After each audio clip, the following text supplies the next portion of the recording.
ঈদের ছুটি ও বাংলা নববর্ষের ছুটি, ফলে বিশ্বের দীর্ঘতম সমুদ্র সৈকত কক্সবাজারে ভ্রমণে আসবেন লাখো পর্যটক।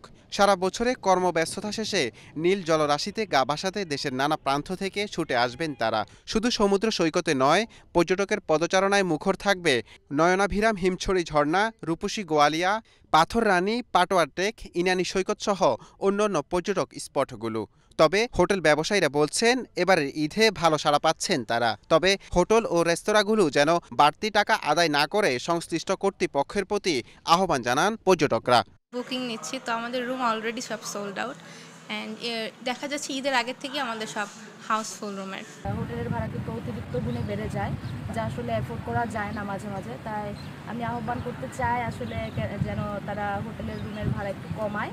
খুব ভালো লেগেছে কক্সবাজার, আর এখানকার মানুষগুলা অত্যন্ত হৃদয়শীল। অন্যদিকে কিছু নেতিবাচক প্রচারণার কারণে কক্সবাজারে পর্যটক শিল্পের চরম ক্ষতি হচ্ছে অভিযোগ সৈকত পাড়ের ব্যবসায়ীদের। কিছু মিডিয়া এসে আমাদের পর্যটন শিল্প নিয়ে মিথ্যা নিউজ করে, আসলে এটা আমাদের পর্যটন শিল্পের জন্য অত্যন্ত মারাত্মক ক্ষতি হবে। ভুয়া রিপোর্ট করে আমাদেরকে হেনস্থ করে, আমাদের পর্যটন ধ্বংস করতে চায়। বেড়াতে আসা পর্যটকদের সার্বিক নিরাপত্তা ব্যবস্থা জোরদার করার কথা জানিয়েছেন পুলিশ ও ব্যবসায়ী নেতারা।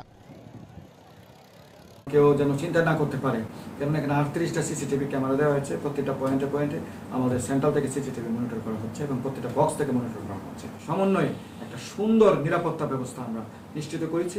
আমাদের যে সকল প্রতিষ্ঠানগুলো রয়েছেন তাদেরকে আমরা বলেছি যে আপনারা কোনো রকম অনৈতিক কোনো ভাড়া আদায় করবেন না, অতিরিক্ত কোনো ভাড়া আদায় করবেন না, যাতে পর্যটকরা সাথে বিমুখ না হয়। তারা বলে যে অতিরিক্ত ভাড়া আদায় করেছে। নূর মোহাম্মদ ভূঁইয়া, এশিয়ান টেলিভিশন।